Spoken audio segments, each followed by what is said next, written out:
Shalom sahabat yang dikasihi Tuhan Yesus, puji Tuhan kita bertemu kembali dalam kasih-Nya. Terima kasih Bapak Ibu Saudara yang selalu mendoakan, mensupport pelayanan kami. Saya dengan Evangelis Effendi Usman. Hari ini masih di pedalaman sahabat ya.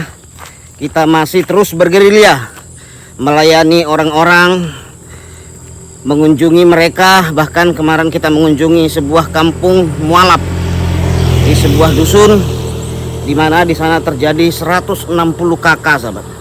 Mereka yang dulunya Katolik berpindah menjadi Muslim sahabat ya. Nah, kita sudah lakukan seminar, kita kumpulkan mereka. Puji Tuhan, mereka mengalami kasih Tuhan dan pengertian akan kebenaran firman Tuhan. Nah, Bapak Ibu Saudara, hari ini saya ingin membahas tentang berita yang lagi booming, yaitu seorang pendeta Aceh akhirnya divonis 2 tahun penjara karena dianggap menista agama. Kemarin sahabat ya, saya mendengar jaksa menuntut 4 tahun ya, tapi akhirnya divonis 2 tahun. Ya, itulah perjuangan kita yang memberitakan Injil ini sahabat ya. Kalau orang Kristen yang menjawab itu dianggap penista agama. Nah, kalau orang Kristen yang menjawab. Tetapi kalau mereka yang mengolok-olok, itu sebuah dakwah sahabat. Tidak ditangkap, justru ketika dilaporkan akan banyak yang membela sahabat. Kenapa banyak yang membela? Karena bagi mereka itu tidak masuk akal. Bagi mereka kalau membahas agama orang, mengolok-olok rasul orang, itu sebuah dakwah, sebuah syiar. Makanya jangan heran sahabat ya, di negeri kita ini kalau islamisasi itu sahabat, oh itu nggak apa-apa. Makanya mereka bangga itu ya, sering berkata Indonesia tahun sekian terjadi islamisasi. Nah, itu menurut sejarah. Dulu kan Indonesia ini bukan Islam sahabat. Indonesia sudah memiliki agama asli Indonesia dan juga agama Buddha, Hindu sahabat. Tetapi terjadi islamisasi sehingga hampir sekarang ini 85%, kalau dulu ya 97% kata guru agama saya, Indonesia penduduknya Islam. Tapi data sekarang itu 85% sahabat. Nah, mereka bangga itu. Tetapi kalau terjadi kristenisasi, oh itu pelanggaran hukum kata mereka.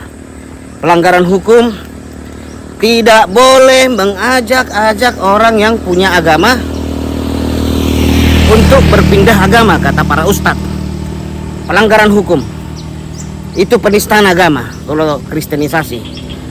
Kalau islamisasi, oh tidak masalah itu. Nah, kita menganggap itu bukan sebuah pelanggaran hukum. Itu yang kata Ustadz, tidak boleh mengajak-ajak orang yang sudah punya agama pindah agama. Itu maksudnya yang punya agama itu sahabat, itu adalah orang yang beragama Islam sahabat ya. Nah, tetapi kalau agamanya Kristen, Buddha, Hindu, agama asli Indonesia, nah itu boleh saudaraku diajak-ajak. Itu maksudnya. Cuman supaya agak sedikit toleransi, tidak disebut nama agamanya, hanya ngomong tidak boleh mengajak-ajak orang yang sudah punya agama. Seharusnya kan yang sudah beragama Islam gitu loh seharusnya. Cuman supaya terdengar toleransi lah, yang tidak punya agama seakan-akan semua agama ini tidak boleh diajak-ajak pindah agama. Sementara sahabat ya Pak, sementara sahabat yang terkasih, di daerah Kristen khususnya di Mentawai ini, mereka lakukan terus dakwah. Mereka gelontorkan dana begitu besar.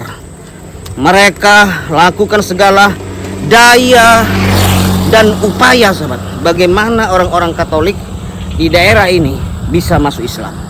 Mereka dirikan kantor-kantor mualaf center. Mereka utus pendakwah. Pendakwah itu sahabat ya, bukan benar berdakwah tentang Islam, bukan. Mereka itu sebenarnya penista. Ya penista-penista itu mereka lindungi, mereka kirim ke daerah Kristen. Kenapa saya katakan penista? Karena dari para mualaf ini, saudaraku, kita tahu mualaf ini, saudaraku, mereka ketika kita tanya kenapa pindah, mereka berkata, ya seperti kata Ustadz, masa kita sembah patung katanya, masa kita menuhankan Bunda Maria, terus masa kita menuhankan kolor katanya. Dari mana para mualaf ini tahu, sahabat? Menuhan kolor itu, menuhankan kolor. Ya karena Ustadz itu menyampaikan hal begitu. Orang Kristen yang di gerejanya tidak pernah bahas Islamologi, tidak pernah seminar Islamologi. Kan pendeta dan pastor itu, sahabat ya, nggak suka itu khotbah ngomong-ngomongin agama orang, nggak pernah. Jadi orang Kristen hampir mayoritas itu, saudaraku, tidak paham tentang Islam, tidak paham tentang Nabi Muhammad, tidak paham tentang Al-Quran. Nah mereka ini, saudaraku, hampir semua itu paham, termasuk saya. Dulu kita sama dia, waktu masih anak-anak pun sudah dicekokin, sahabat, bahwa Tuhan orang Kristen itu beranak. Waktu saya anak-anak sudah dikasih dasar yang kuat, surah Al-Ikhlas, Qul wallahu ahad, Allahu samad, lam yalid lam yulad lam yakul lahu kufuwan ahad. Lalu guru tersebut berkata, Tuhan itu tidak beranak. Tuhan siapa yang beranak? Langsung dia ambil menafsirkan sesuka hatinya, sahabat ya. Kalau saya pikir sekarang luar biasa ya, langsung ditafsirkan. Tuhan yang beranak itu, kata guru itu, saudaraku, adalah Tuhan orang Kristen. Tuhannya beranak. Kok bisa Tuhan beranak? Ada ibunya, ada bapaknya katanya. Itu saudara yang terkasih, yang terjadi. Nah orang Kristen awam itu kan nggak paham, sahabat, karena nggak paham dia tentang yang begitu. Begitu dituduhkan, kamu sembah patung, kamu sembah Bunda Maria, kamu sembah kolor, itu orang Kristen bingung. Nah setelah bingung, dikasihlah apa namanya, sembako. Nah ini kalau Anda mau pindah agama, tinggalkan Katolik, tinggalkan Kristen, nah 250.000 sebulan. Setelah itu kalau sunat potong blolo itu sekian, kok nggak salah katanya 500 ya, 500.000. Dapat Indomie, dapat beras, kasih sagu, sahabat ya, dapat minyak goreng. Nah, begitu permainan mereka, sahabat. Bagi-bagilah tiap bulan dikasih 250.000, ada yang 200.000, macam-macam, tidak merata, sahabat ya. Saya pun heran deh kenapa tidak merata. Nah itu yang terjadi ketika mereka terus bergerilya. Berhasil, sahabat, jujur berhasil. Beberapa daerah di sini berhasil mereka lakukan. Mereka kirimlah itu penista-penista. Makanya jangan heran, di Indonesia penista agama itu sangat bebas, sahabat. Tetapi bukan penista agama yang membahas Islam, bukan. Tetapi penista agama Kristen itu disambut, sahabat. Contoh bukti adalah Zakir Naik. Dia ke Indonesia khusus mengejek-ejek agama Kristen, mengolok-olok agama Katolik, menghina-hina sesembahan orang Kristen, menolak dan mengatakan dan mengutuki para rasul Kristen dan nabi Kristen, membahas-bahas kitab Kristen. Itu, saudaraku, yang mereka lakukan. Tetapi apa yang terjadi ketika Zakir Naik datang ke Indonesia? Disambit, sahabat.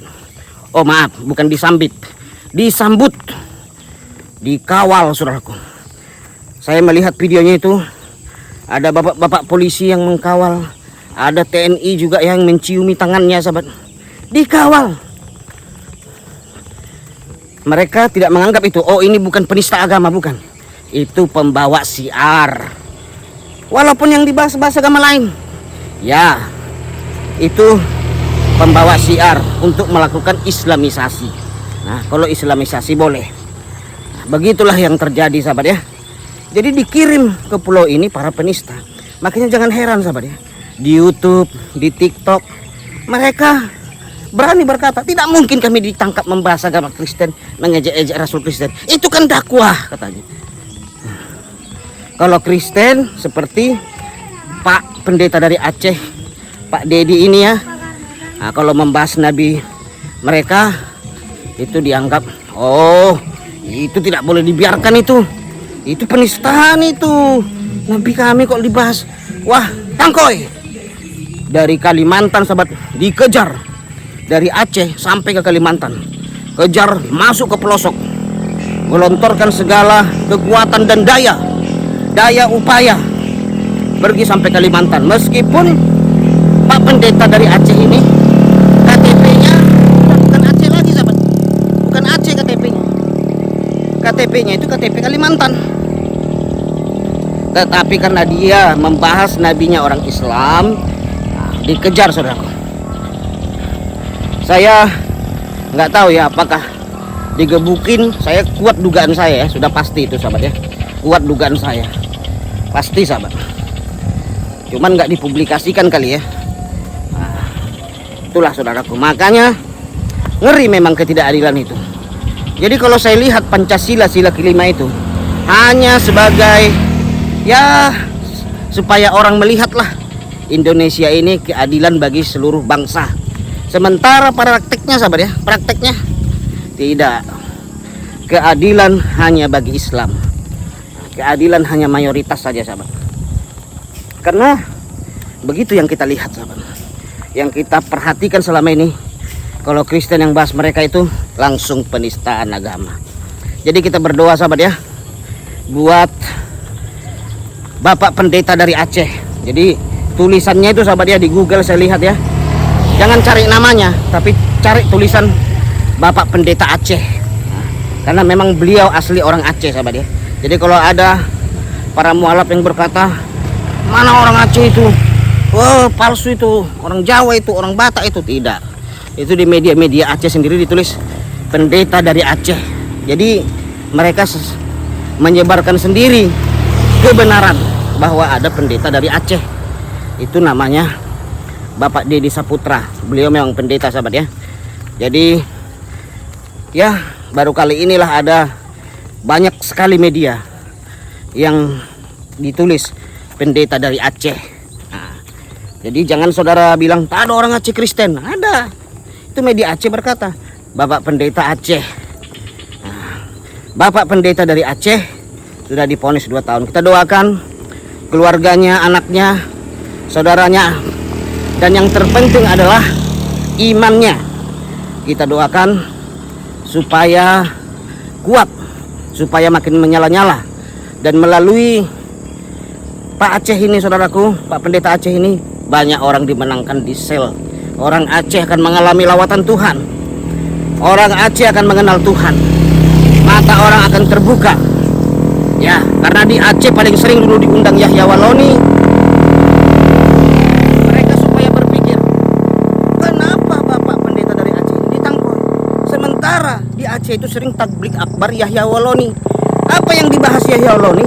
Mengolok-olok Rasul orang Kristen, Nabi orang Kristen, dan Tuhan orang Kristen. Membahas kitab orang Kristen. Banyak itu sahabat. Para penista-penista itu diundang ke Aceh bikin takbik akbar. Bahkan Ustadz Bernard Nababan juga. Itu saudaraku, banyak videonya. Dia lagi ceramah publik loh sahabat, di lapangan, mengolok-olok Natal, mengolok-olok Tuhan orang Kristen dan Alkitab. Tuh, saudaraku orang Aceh, coba saudara berpikir, apakah begitu? Coba, apakah di Aceh itu tidak pernah membahas agama lain? Oh sering sahabat. Di sekolah-sekolah, di kantor-kantor tuh sering. Jangan bilang saudaraku, mereka itu tidak mengolok-olok. Mengolok-olok, iya. Tetapi ketika agamanya diolok, dibahas, mereka kepanasan. Itu yang terjadi. Kita harus berpikir, kenapa bisa begitu ajaran agama? Kenapa? Kita harus berpikir itu sahabat. Mari kita berpikir dengan logika kita. Kenapa bisa? Itu kan Pak Pendeta Aceh itu membahas komen ya. Mirip-mirip lah kayak anak Batak ditangkap. Anak Batak ditangkap ketika debat. Yang Islam tidak ditangkap. Lawan debat anak Batak ya, tidak ditangkap. si anak Batak lah yang ditangkap. Demikian juga Pak Aceh ini, saudaraku. Beliau membahas komen orang yang mengolok-olok Rasul Paulus dan Tuhan Yesus. Dia balas komen, gimana dengan kitabmu? Ditangkoi sahabat. Ya, itulah terjadi. Saya tidak mau mengikuti sahabat. Ini kalau saya tidak mau kalau agama itu melakukan ketidakadilan. Enggak saya ikuti. Enggak mau saya mengimani agama begitu. Iya. Kalau kekristenan itu hanya Kristen saja yang membahas kitab lain. Nah, kalau Islam membahas Kristen, oh emosi kita, darah kita, penistaan kita bilang. Sementara dari Kristen banyak membahas Islam. Saya tidak mau itu. Harus adil. Harus melek kita sahabat. Bagaimana dengan kita? Kita sebelum menghakimi orang, sebelum menuduh orang, kita koreksi kita, diri kita. Kan lucu sahabat ya. Orang pencuri berkata, kamu mencuri, sementara dia pencuri. Nah, itu lempar batu sembunyi tangan. Sebelum menuduh orang, koreksi dulu diri Anda. Sudah benar atau tidak? Kan begitu. Nah, begitu sahabat yang terkasih. Ya harus tahu diri lah istilahnya ya. Bagaimana sebenarnya kita. Tuh, kalau saya ya, kalau sebuah iman atau agama mempraktekkan terus-terusan ketidakadilan, saya tinggalkan agama itu. Mendingan saya jadi ateis. Iya, tetapi puji Tuhan, kekristenan ini membuat kita bangga ya. Nggak pernah nyeruduk orang ibadah, membubarkan orang ibadah. Gitu. Tugas kita hanya menjawab, sahabat. Tetapi dipersalahkan, ditangkoi. Nah, itulah yang bisa saya sampaikan hari ini. Doakan kami di pedalaman bersama Evangelis Effendi Usman. Doakan kami supaya terus kami melayani Tuhan di daerah Sumatera Barat ini. Ya, kita harus berhati-hati ya. Meskipun di sini mayoritas Kristen, tetapi ini saudaraku daerah berada dalam kawasan Sumatera Barat. Jadi kita harus menghormati hukum yang berlaku. Nah, begitu. Tuhan berkati kita semua. Shalom.